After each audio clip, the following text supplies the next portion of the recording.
власть жок болуп атат да. Алар деле азыр деле ойлонуп жүрүшөт, кантип ушул Бейшеналиевди ордуна койсок депчи.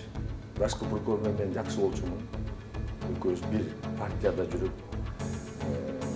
бир шайлоодо жүрүп, акырында барып аны Садыр Нуркожоевич чечип, экөөбүздү жараштырды.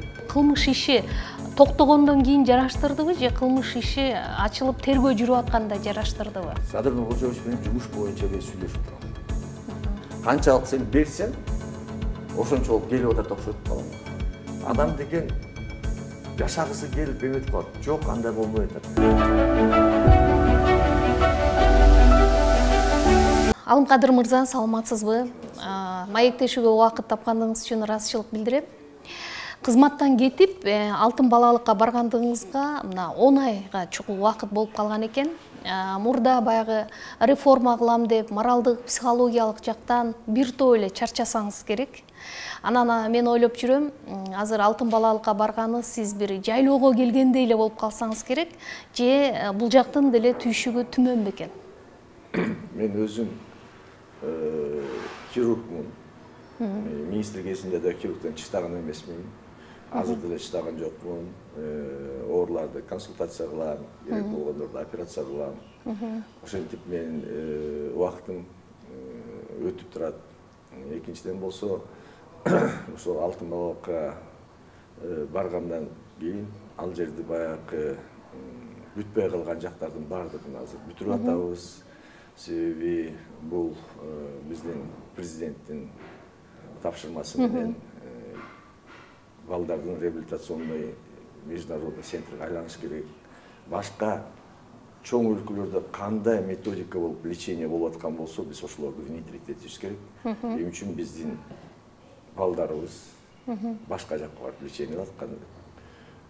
Бизден өзүбүздө Ысыкөл деген жемчужинабыз бар, экологически абдан жакшы жерде, ошон үчүн биз ошону аракет кылып атабыз. Бул жумушуңуз сиз үчүн жеңилирээк болуп атабы? Эми азыркы кезде баягы иштин көлөмү, жок, ачыгын айтканда иштин көлөмү тиги бул жеңил болгону менен кичине власть жок болуп атат да. Министр болуп турганда ар бир кабинетке кирип, же тияка кирип, бияка кирип, керектүүлөрдү сурап алчумун, керектүүлөрдү өзүм кол бутуңуз байланып болуп аткан экен да. Жогорку кеңешке же болбосо тиги кабинге киргизчимин, ал жерден ушу отстоять этип алчумун да. Азыркы болсо бул жерден мен алтын балалыктын директору болгондон кийин кат жазышым керек, суранышым керек, аларды күтүшүм керек, кандай жардам келет. Эми баягы кызматтан кеткенден кийин эле дароо алтын балалыкка келдиңиз да. Башка сунуш болбоду же эмес, же жөн бош жүргүчөктү иш кыла берейин деп тандап алдыңызбы? Негизи мындай алтын балалык эгерде тырмакчанын ичинде алганда мындай өз алдынча мамлекет. Сиз үчүн өз алдынча мамлекетти башкаруу жеңилби? Эми бул алтын балалык билесиңер 17-18 жылдан бери туруп калган, тоноолуп кеткен. Биздин президенттин тапшырмасы менен 2-3 жол барып, ал жерден анан мага тапшырма берген. Ошол алтын балалыкты кайра калыбына келтиришке. Ошон үчүн мен иштеп, марафон өткөрүп, спонсорлор менен сүйлөшүп, международный организациялар менен сүйлөшүп, каражаттардын баарын тартып келип, ошол жерди баштаганбыз.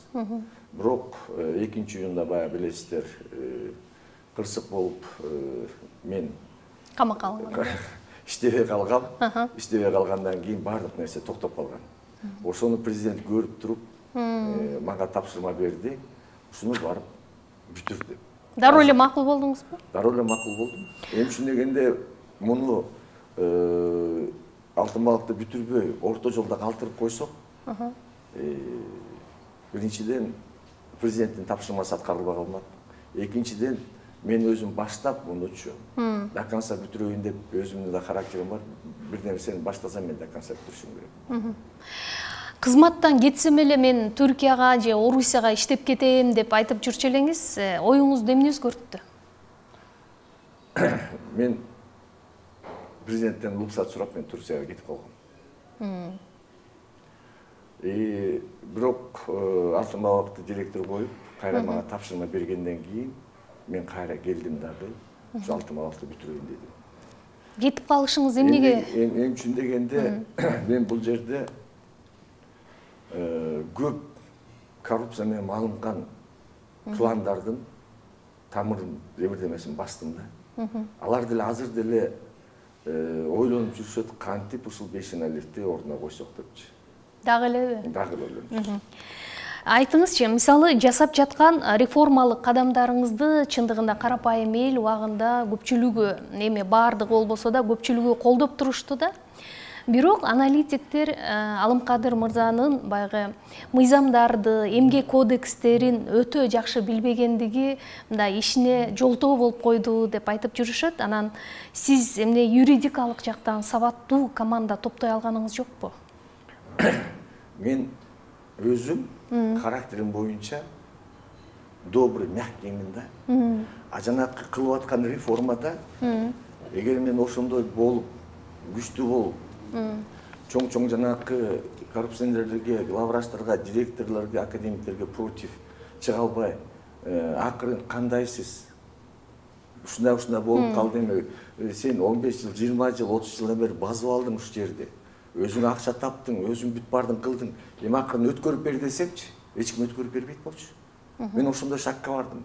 Ар кандай шакка барып атып, мынакей результаты болду.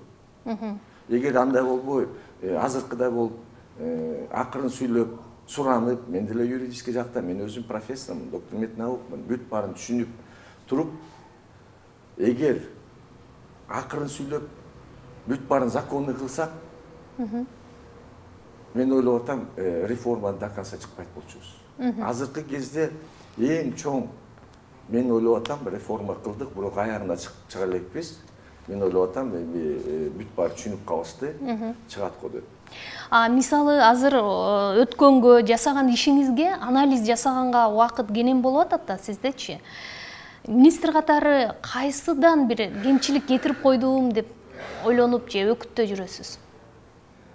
Жок, мен бардык иштеримди, кылып аткан иштеримди өзүм 37 жылдан бери практический хирург болуп, практический врач, медбраттан иштеп, клиника Ахунбаевдин руководителине жеткенден кийин ар бир нерсени билчүмүн.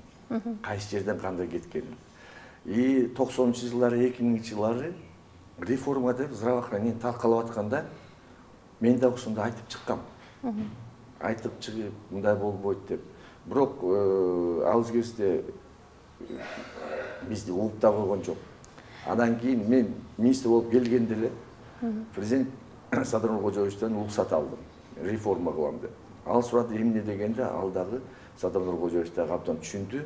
Себеби ар бир райондо баардык медучреждение бир жерде болсо, алардын баары тарап кеткен. Тарап ар бири өзүнчө структура болуп, бири-бирине баш ийип, преемственность жок болуп, азыркы кезде биз эң чоң эме 10 жылда, 15 жылда кылган реформаны биз 2 айдын ичинде объединить этип бүтүрүп, но бирок ал до конца чыккан жок. Ал до конца иштеп, мисалы алсак, жанакы амбулаторный поликлиника жагында ар бир поликлиникада гинеколог болуш керек. Ар бир поликлиникада педиатр болуш керек. Педиатр. Ар бир хирург болуш керек. То есть узкий специалисттер болуш керек. Себеби азыр көрүп атабызбы, кышындачы жаш балдар ооруганда поликлиникага барбайт педиатр. Эне атасы алып алып туруп Бишкекте 3-чү детскийге барышат. Ал жерде деген очередь бүт бардыгы.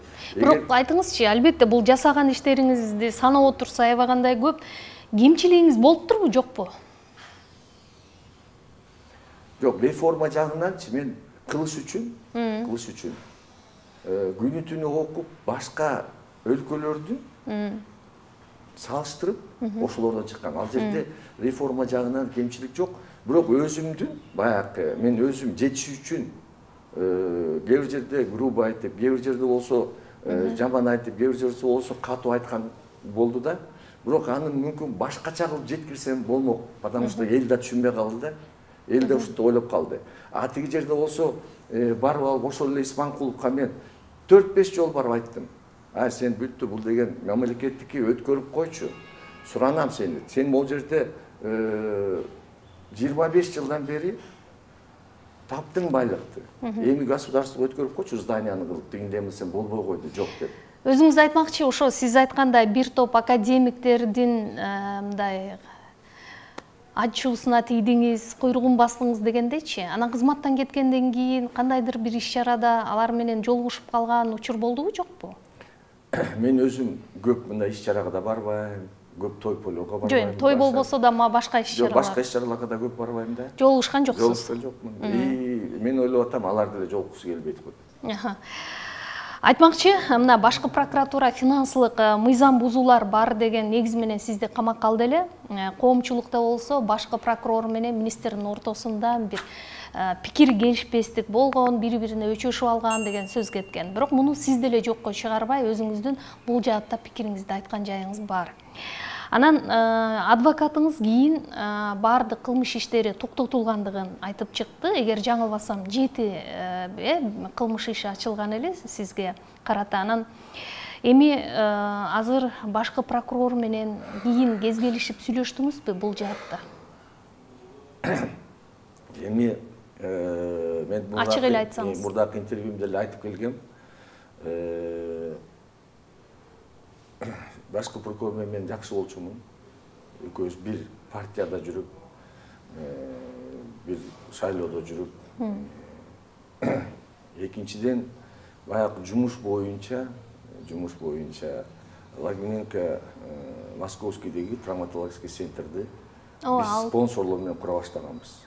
Ош жерде туура эмес фирма иштеп калып, эмени көтөрүп башкача кылганда мен жок деп койгом. Жок, андай болбойт. Санаталы тиги бу дегенде булар генеральный прокурорго чыгышып, генеральный прокурор менен ош жердин экөөбүздүн мнениябыз туура эмес келип калды. Акырында барып аны Садыр Нуркожоевич чечип, экөөбүздү жараштырды. Мен ойлоп атам, жараштырганы сөзүңүзгө аралжы, бул кылмыш иши токтогондон кийин жараштырдыбы же кылмыш иши ачылып тергөө жүрүп атканда жараштырдыбы? Кылмыш иши бүткөндөн кийин.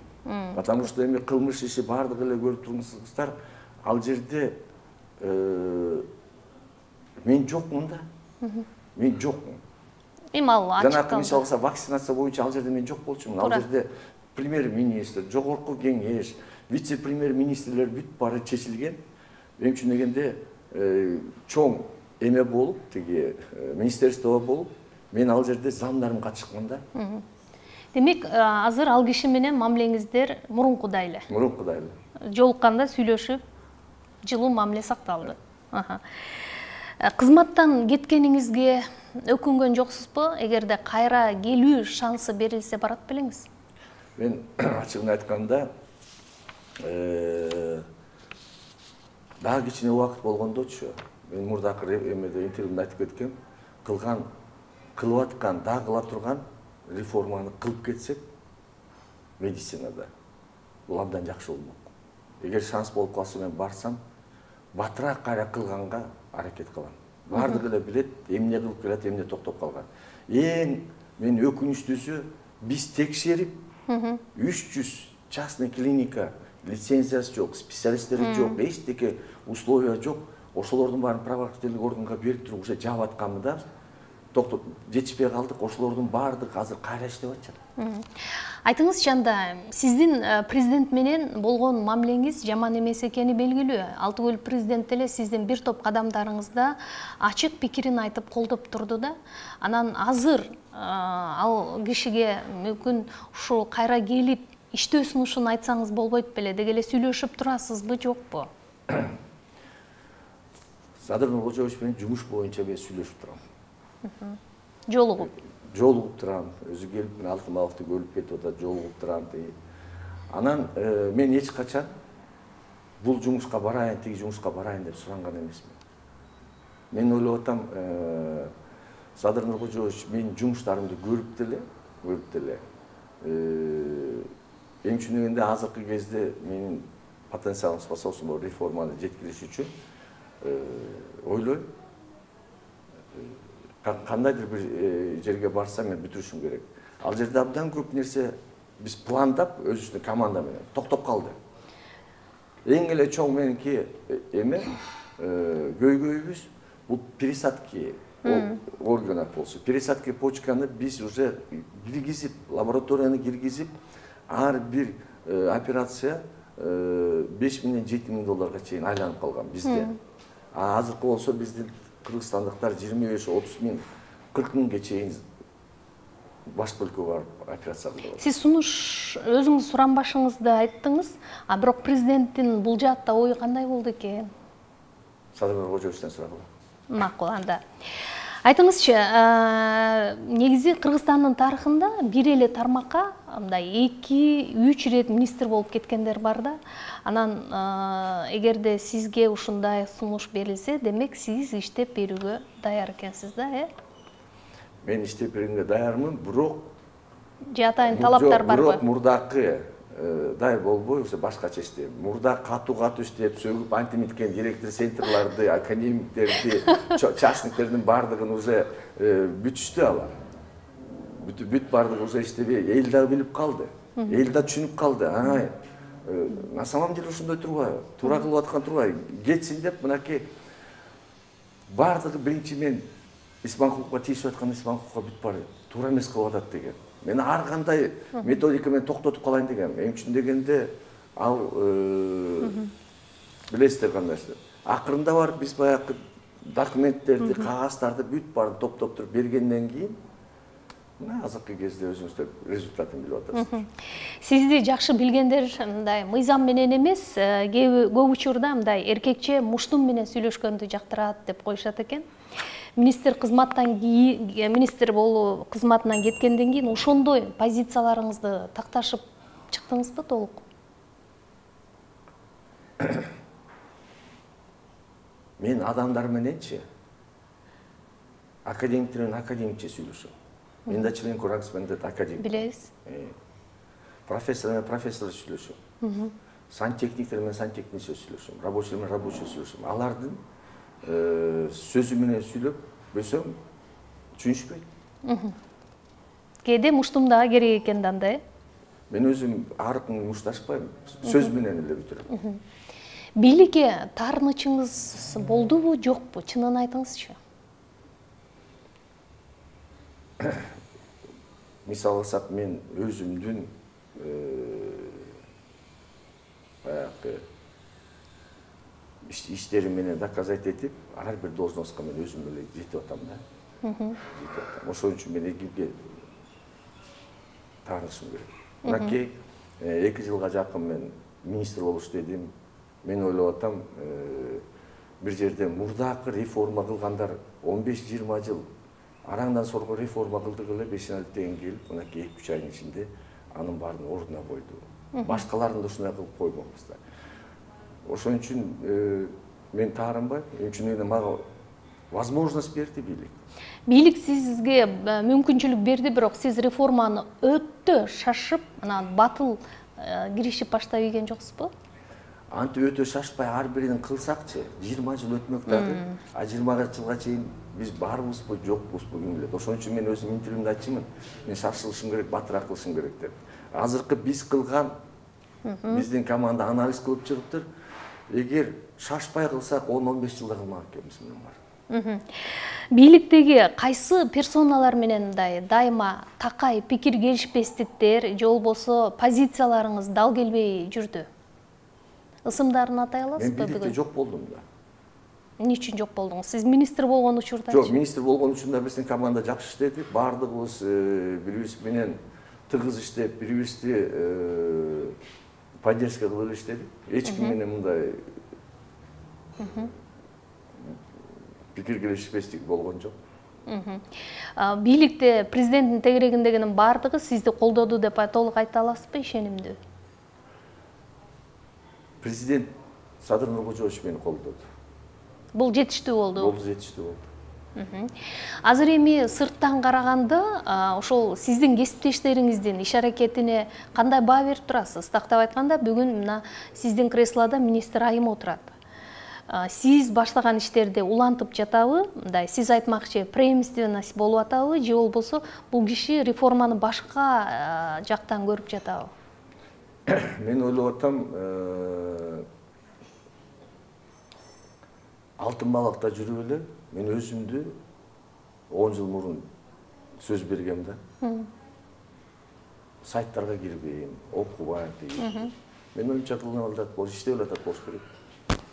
Кандай эми сырттан көрүп атасыз да, ачык айта албай жатасыз. Алтын көрүп атам, что мен иштеп атам, ал деле ошо министерствонун иши да. Жок, жасап аткан кадамдары сиздикин улантып атабы? Мен көргөн жокмун мен аны. А кандай адам анда министр болуш керек?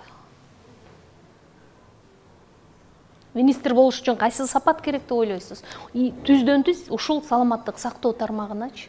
Саламаттык сактоо тармагы деген барыңыздар билесиздер, ар бир учрежденияда, ар бир жерде академиктер, мен деген хирургдар, мен деген специалисттер бар да. Ошолор менен тең тайлашып сүйлөшө турган министр керек. Ошол эле мисалы алсак, Мамакеев менен тең тайлашып сүйлөшө турган, Акрамов менен тең тайлашып сүйлөшө турган, Мамытов менен тең тайлашып турган, Райымжанов. То есть бизде академик, ошол центрлардын директорлору, чоңдору бар. Деңгээл жөнүндө сөз болуп атат окшойт, бул жакта. Ошол уровень менен барып сүйлөшүп, коркпой, үрүкпөй, өзүңдүн позицияңды айтып, мондай кылыш керек деп. Негизи көпчүлүк аттуу баштуу дарыгерлер мамлекеттик ооруканаларда иштешет, бирок алардын дээрлик көпчүлүгүнүн мындай жеке менчик, чакан болобу же орто, ири клиникалары бар да.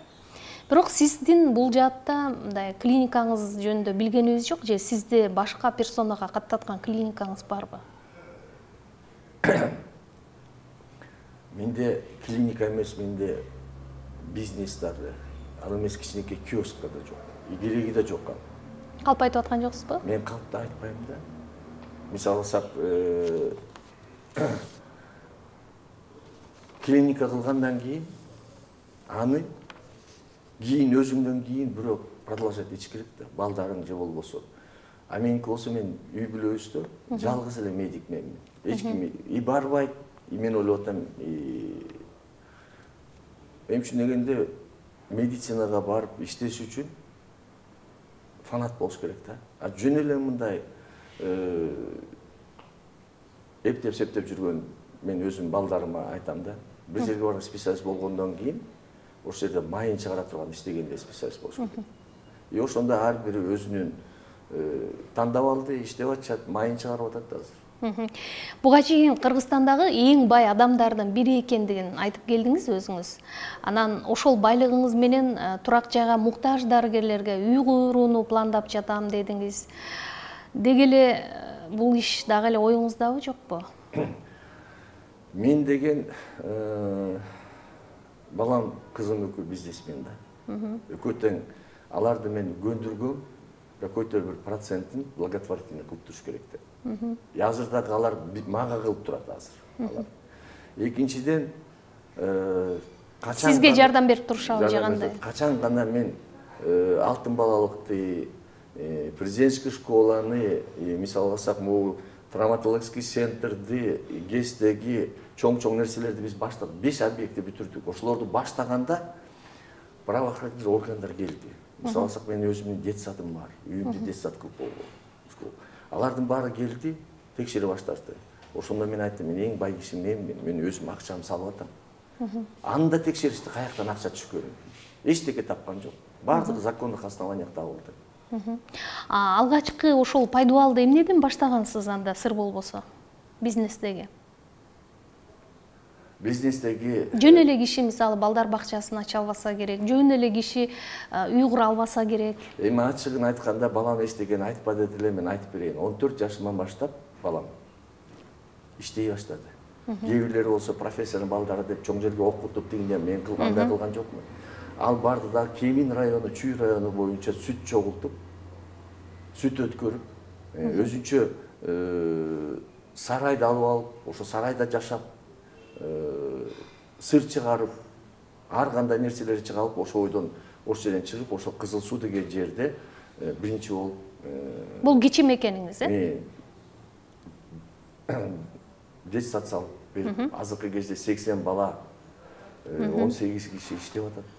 То есть ошондон чыгып кетти. Жаңылбасам, алтын балалыкты курууда уулуңуз $2 миллион чукул каражат кошконун айткан жайыңыз бар. Анан бул албетте меценаттык, бул албетте берешендик, бул албетте кайрымдуулук да. Бирок мундайды сиздин уулуңуздан байлар деле жасашпайт да. Анан түпкү максаты эмнеде деп сурагандар деле болуп атса керек. Эми ачыгын айтсам, азыр да салып атат. Алтын балалыкка. Алтын балалыкка. Эми үчүн дегенде баягы спонсорлор берген акчалардын баардыгы акырына чейин бүткөнгө жетпейт экен, ал азыр салып атат. Бул кайрымдуулук катары салып атабы же болбосо кийин дивидендтерди алам деп атабы? Катары салат. Ал балам айтты эле мен жөнүндө айтпа депчи. Ачыгын айтканда силерден суроо бергенден кийин жооп берип. Ал өзү бир жолу эле мени менен сүрөткө чыгып калыптыр да. Азыр мынакей алтын балалыкта келип иштеп антимитип атат, мени менен саламдашпайт, көрүп калбасын деп. Өздөрүнүн тиги строитель рабочийлерин иштетет, күнүгө текшерип турат. Азыр мынакей андан да чоң иштерди кылып атат. Бул деген өзүнүн каражатына, же мамлекеттин каражатына өзүнүн токтоп. каражатына. Эми ачыгын айтканда Кудай көрүп турат, ошондон сактап атат болуш керек да көп нерселерди. И ошончолук канчалык сен берсең, ошончолук келип атат окшойт балаңа. Албетте оңтойсуз суроо, бирок сиз алтын балалыктан кетип калсаңыз, же болбосо алтын балалыктын жетекчилигине сизди алып салса, ал жака кайрадан сиз барбасаңыз, аттың салган менин каражаттарым деген сыяктуу мындай ичкүйдүүлүк болушу мүмкүн эмеспи? Эми мен ал жерде азыр кайсы жерде иштесем да, кайсы жерде жүрсөм дагы мен команда түзүп кетем да. Ал жерде дагы азыр команда чогултуп атам. Мен бармынбы, жокмунбу, ал команда иштей берет. Азыр канча балдардын эс алуусуна уюштуруп жатасыздар? Эми мынакей мен келгенден бери билесиздер, алтын балалык бир да күн эс алган жок. Баткеник балдар келишти, билесиздер. Андан кийин башка балдар келишти. Кышы жайы иштей берет, жылы. Иштеп, күнү түн иштеп, биздин персоналдар кичинекей болсок дагы биз жетишип келаттык. Азыркы кезде мынакей 8-нен 9-унан кире башташты, онунда биз открытие кылдык. 500 бала, ошондо келсе эле мугалим, ар бир областтан жетим жесирлер келишет. Жетим балдардын баардыгы келишти. Мынакей азыркы кезде жетим балдар келип, жана силерге сүрөтүн көрсөттүм. Ошол пароходко чыгып атышат, рух ордого барып атат, паркка барып атышат. Ар биз өзүбүздүн программа түзгөнбүз. Күнүгө эртең менен кечке чейин балдар ден соолугун чыңдашат. Ден соолугун чыңдайт дагы занят болушат. Мисалы алсак, мынакей бүгүн кечинде мен барышым керек, конкурс красоты болот. Ошондой эле конкурс таныс. То есть биздин Кыргыздын балдар, кыздары таланттар бар экен. Мисалы алсак, мен ошол алтын балалыкка биздин мурдакы майып балдардын тарткан сүрөттөрүн эмеге илип жабыштыргам. Азыркы кезде алар сүрөт тартып атышат, бул деген сүрөттөн шедеврлер тартып атышат. Ошолордун баардыгы мен алтын балалыктын ичин ошол өзү балдар тарткан сүрөт менен кооздойм деп. Кооздойм. Ошол мындай эке калып жазып, кээ бир биздин атагы чыккан художниктерден дагы мындай мазмуну жагынан бар сүрөттөрдү мынакей ачылышында биз галерея кылдык. Көрүп алып келгендердин баары таң калышпады. Ушундай балдар тартылабы деп. Негизи бул алтын балалыкка мындай мүмкүнчүлүгү чектелген, оорукчан, мындай аялуу катмардагы үй бүлөлөрдүн балдары барыш керек деп башында ушундай талап айтылды эле. Бирок кээде бизде көп учурда мындай чиновниктердин балдары барып деле эс алган жагдайлар көп кездешчү эле да. Ушул барьерди мындай көзөмөлдүк ала алат бекенсиз? Садыр Нуркожоевич тапшырма берди. Ошол тапшырманы мен ар бир областтын губернаторуна, зам губернаторуна, ошолорго мен жеткирдим. Алар текшерип список түшүп, жетим балдарды мынакей жөнөттү. То есть ответственности бүт бардыгы ар бир областтын губернаторунда, ар бир областтын зам губернаторунда турат. Алар бизге списогун берет. Ошол список боюнча биз тозуп алып, бүт бардык эз алганга батебиз. Дагы андан кийин экинчиси Садыр Нуркожоевич тапшырма берди,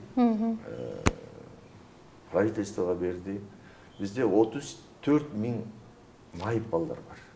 Алар эч жакта эз албайт, эч жакта эме. Биз деген алтын балыкты жанакы коляска менен чөнө турган пандус, ошол эле мынакей көрүп атасыздар, Ысыкөлдө жок, башка бирөө келди, мен Италияда болгондо ошондо көрдүм эле, Гавайяда көрдүм эле, ушундай пирстер бар болчу, ошондо болгон тургай деп биз пирсти койдук. Ошол балдар коляска менен келип эметет. Круглый год бизде реабилитационный лечение. Акысыз барышат, андай балдар, же акы төлөшөбү? Эми мунун бүт бардыгын өкмөт чечип берет. Азыр мынакей вице-премьер-министр Эдил Жолбаев Байсаловго тапшырылган. Эдил Жолбаев Байсаловго биз эмне кылып атканыбыз, кандай даярдыгыбыз бар деп өмөтүп атабыз. Мен ойлоп атам, уже азыр чечиле баштаса, уже келе баштайт эле да. Чечиле баштаса, келе баштайт эле. Эмне үчүн дегенде, алтын балыктын тозуп ала турганы 700-800 бала. Азыркы кезде бир 500-600 бала. Мүмкүнчүлүгү ушундай, Жана жогоруда айтып өтпөдүңүзбү, менин планымда президенттик мектеп курсам деген дагы оюм бар депчи. Бул президенттик мектептин курулушу башталып жүрүп атабы, же ушундай изги тилек барбы? Аны каяктан каржылоо процесси болот? Эми президентский школаны мурдакы президент баштап. Кайсы президент? Биринчи президент баштап. Акаев баштаган экен, Анан токтоп калган, бүтпөй калган, тонолуп кеткен. Ошол алтын балыктын жанында эле мен ошону көрүп туруп. Пайдубалы бар экен да анда, Пайдубалы бар. Пайдубалы бар, ошону көрүп туруп, биз мен сунуш бердим. Спонсорлор менен баламан суранып, биз кыла баштаганбыз. Былтыркы сентябрга бүтүп калмакпыз, но увы, 2-июнда мен кирип кеткенде бүт бардык стройканын баары токтоп калган. Андан кийин 1 мартта Садыр Нуркожоевич келди, өзүнүн управление президенти алды. Азыркы кезде мен көрүп атам, абдан жакшы стройка жүрүп атат, 1 сентябрга чейин бүтүп калат. Канча балага эсептелет? 220 балага. 220 балага ар жерде условиясы бар, эмеси бар.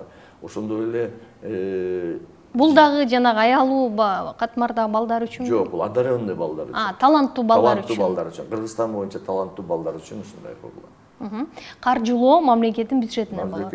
Жок, эми каяктан болуп атканын честен эле мен билбейм, но Садыр Нуркожоевич управление президент ошолор куруп атат. Курулуп жатат, азыр. Айтыңызчы, кайрадан эле коомчулуктун назарындагы жүргөн суроолордон берейин. Жубайыңыз Көлдөгү Париж пансионатынын үлүшүнө ээ экендигин учурунда журналисттер жазып чыгышкан, эсиңизде болсо керек. Анан балдарыңыз дагы жогоруда өзүңүз айткандай курулуш бизнеси менен алектенишет экен. Сиз кандай ойлойсуз? Сиздин аларга болгон салымыңыз, капиталыңыз каяктан келди? Дарыгердин айлыгы... Айтып атпайм, азыркы кезде менин келинчегим, ошо мен камалгандан бери жыгылып, Турцияда больницада. Азыр деле? Сакайып кетсин. Азыр деле бирок жакшы болуп калды. Сакайып кетсин. Экинчиден, Париж деген пансионатты бир же 2 жолу эле барган. Ал сиздердики эмеспи? Ал деген баласы апасына берген да. Ошон үчүн мен дагы, аялым дагы ал жерде мындай курулуп же бирдеме кылбайбыз. То есть мен айтып атпаймынбы?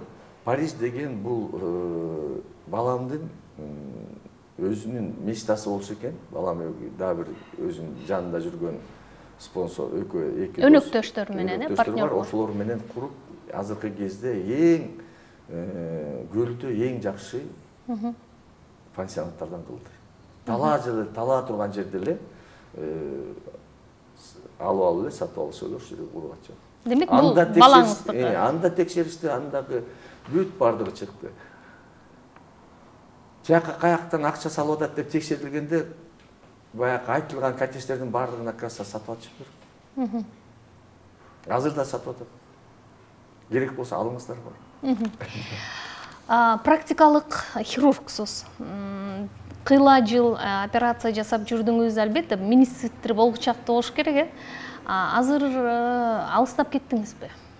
Министр болуп турганда Абетке барганда кылып келчүмүн, жакын болчу да, клиника менен ортосу бир 150 метр. Акунбаев атындагы клиникада. Акунбаевка барып кылып турчумун. Азыркы болсо эми биздин мен үйрөткөн балдардын баары кылат. Бирок баягы абдан мындай татаал операция болуп калса мени чакырышат. Мен жардам берем. Барып иштейсиз ал жакта деле. Мен ал да. Эми өзүм профессиям ал. Анткени хирургдар операция кылбай калса аябагандай сагынып калышат дешет го. Сиз деле анда сагынып калат экенсиз да барган. Айтыңызчы, турмушта бир топ кыялдарыңыз ишке ашыптыр. Министр болуу кыялыңыз ишке ашты. Аз убакыт болсо да эми 2 жыл Кыргызстандын түшүнүгүндө алганда жакшы эле убакыт го. Анткени министрлер соңку жылдары аябагандай эле тез алмашып атпайбы? Депутат болуу кыялыңыз дагы эле күчүндөбү? Барбы? Мен ойлочумун. Медицинаны дагы жанагы өзгөрүштөрдү, реформаны кантип кылсам, каяка барып жетишсем деп, ошон үчүн мен депутат жакка барып аткам да. Депутат жакка барып аткам. Азыркы кезде мен ойлойм, депутат болуп барсам деле, министр болуп жүргөндөгүдөй реформа кыла албайм. Мен үчүн дегенде, мен ар бир Кыргызстандагы ар бир больницага 2-3 жолдан барып, ар бир больница кирип, кээ бирде түн ичинде барып, спортче барып кирип алып, өзүмдү прием кылдырчумун. Көбү деле мен тааныш эмес келип прием кылдырып, антимитип, анан кийин туура кылып атабы, туура эмес иштеп атабы дегенсин көргөндөн кийин мен чалчымын. Главврач, мен келип карап атам сеникин, келчи дегенде келип алып анан Жүрөктөрү түшчү экен да. Жок, жүрөктөрү түшчү эмес, ошондо таң калышты да. 30 жылдан бери бир да жолу министр келген эмес дейт. Эмне болуп келип калдың дейт бул больницага. Азыр эми депутат болуу оюңузда барбы? Азыркы кезде мен ойлоп атам, башка жумуштарды кылып бүтүрүшүм керек. Хоть министр болбосом дагы, жана сен айтып кеткен, Байтик Батыр деп коет, Советский менен Донецкийдеги участокка мен 6 үй врачтарга ипотечность уже баштаганбыз. Ал жерде түрктөр биздин жаран түрктөргө сатып иттир жерди. Түрктөр ал жердеги проект кылып, ал жердеги эмени салып аттыр, 8 этаж туруп калган. Кимдерге салып атат? Үй түшүп атат. Өздөрүнө баягы элге сатышкангачы, уже сата башташыптыр баягы эменичи. Анан мен түрктөр менен 2 жолу жолугуп, акырында бияктан жолугуп, акырында тиги түрктүн фирмасы Стамбулдун жанында Бурса деген шаарда экен. Ошол жерге бардым. 2 жолу барып, компания чоң экен, ошол жерге сүйлөшүп, антип бир келишимге келгенбиз. Билесиздер, биз уже бүт баарын кылып 238 врачка ипотечный кредит менен үй баштаганбыз. Бул атайын мыйзам негизинде башталган. Анан кийин 2-июнда мен кирип кеткенден балам сразу токтотту. Потому что ал эми сатылып кетип атабы ошондо? Анын тагдыры эмне болду? Сиздер баштадыңыз. Анын тагдыры турат, аны биз до конца жеткирем, потому что мен түрктөр менен сүйлөшүп, инвестор табылган. Алар менен сүйлөштү. Бизге кредит моңча бересиңер, биз өзүбүздүн эмебизди. Абдан чоң кымбат баага жерди сатыптыр. Кымбат баага жанагынан тургузуптур. Эми алар дагы күчпеш үчүн выгодный биз условия келгенбиз. Мен ойлоп атам, Садыр Нуркожоевич президент болуп турганда ал жерди биз до конца бүтүрөбүз. Президенттин бул боюнча маалыматы бар экен да, э? Бар. Мен президенттен уруксат сурап алып туруп, ушул ишке барып, акырында түрктөр менен жолугуп, бир келишимге келгенбиз. Мисалы, сиз бир топ өзүңүз айтып өткөн реформаларды баштадыңыз да. Азыр ушул реформаларды кайра министр болсоңуз улантат белеңиз? Же болбосо азыр кайра башка мындай бир 10 айдын ичинде башка бир өңүтүн көрүп анализдеп чыктыңызбы? Мен айтып кетпедим, мен 35-40 жылдан бери практически хирург болуп жүрүп, медбраттан баштап до конца. И ар бир больница кандай иштеш керек экенин, кандай кылыш керек экенин башка өлкөлөрдө мен конференцияга барып, алар менен досторум бар, алар менен сүйлөшүп, бүт бар системасын билип, кандай кылыш керекти мен уже кылып келатканбыз. Эми санап көрсөк,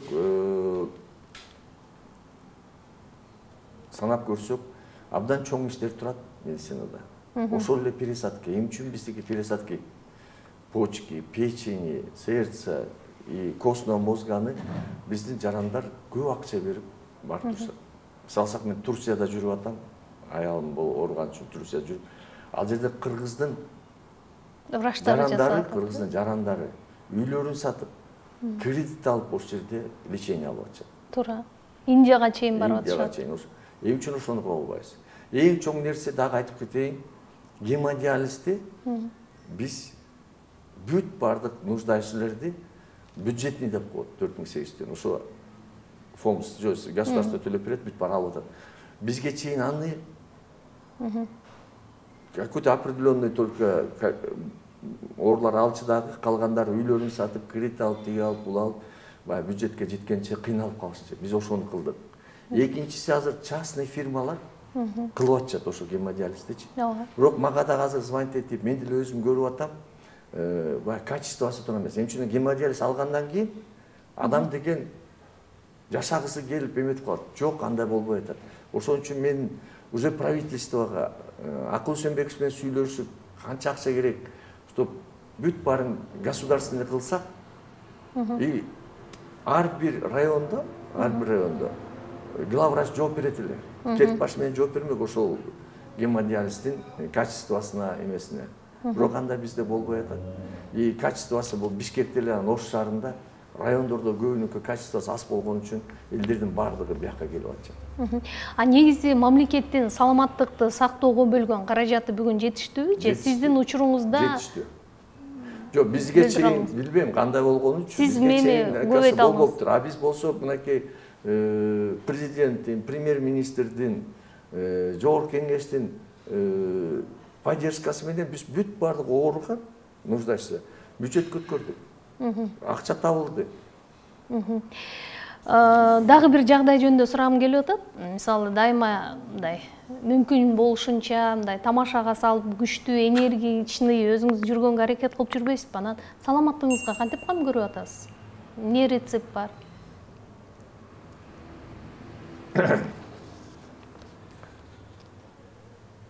Эми движение это жизнь депчи, мен хирург мында.